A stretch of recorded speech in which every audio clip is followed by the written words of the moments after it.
つけた。あ？おならくさい。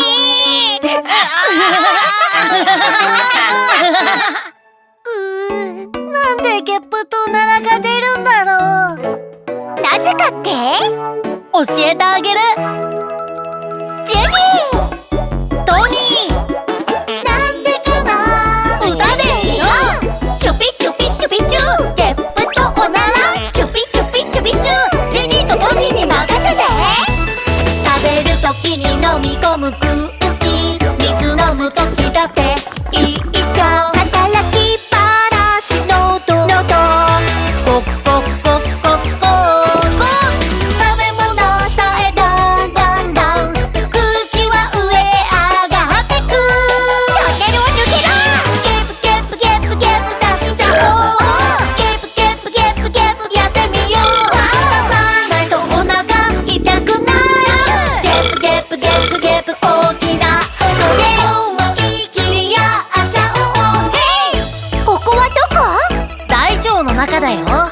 食べ物を消化するのさ。腸に入った空気、消化で大きく膨らんで、働きっぱなしのお腸、プップップップップッ。食べ物下へだんだんだん、釘も押されてドドドン。出口はそこだ。プップップップッ出しちゃおう。プップップップッやってみよう。出さないとお腹痛くなる。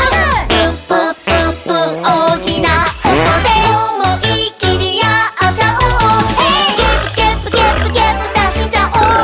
プップップップッやってみよう。ゲップゲップゲッププップップ。さあ一緒に思い切り大きな音でさ。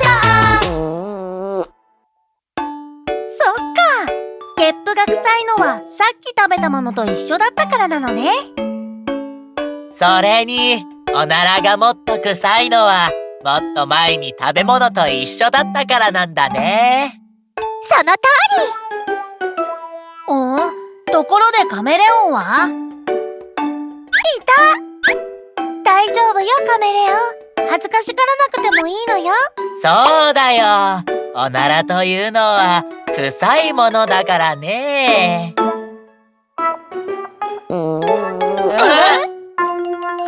すっきりした。